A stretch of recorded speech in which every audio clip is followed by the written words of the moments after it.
Answer হয়ে যেতে পারে।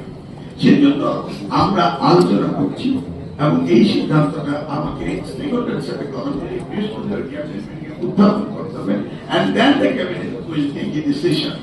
Nothing without education. এখন আমাদের বক্তৃতা যে দিলেন উনি এখানে বিশ্ববিদ্যালয়ের কথা বলেছিলেন।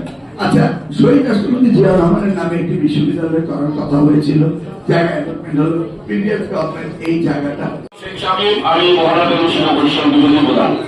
প্রথমত কথা হচ্ছে যে কোচিং বাণিজ্য যে সারা দেশে হচ্ছে এই বিষয়টায় আপনার সরকারের পদক্ষেপ কি? আপনি যেহেতু মন্ত্রী এবং আর একটা বিষয় হচ্ছে যে আপনি যে সাংবাদিকের বিষয়ে কথাটা বলছেন, যেহেতু আমরা দীর্ঘদিন সাংবাদিকতা করি, আমাদের জন্য কিন্তু কোনো প্ল্যাটফর্ম তৈরি করা হয় না।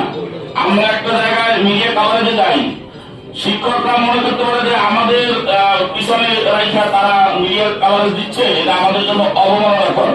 কিন্তু আসলে আমরা সাংবাদিকরা সব আমলেই কিন্তু বঞ্চিত।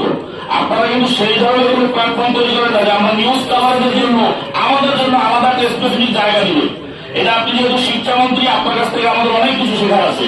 আমি মনে করি এই বিষয়টাও আপনি একটু ক্লিয়ার করবেন। ধন্যবাদ।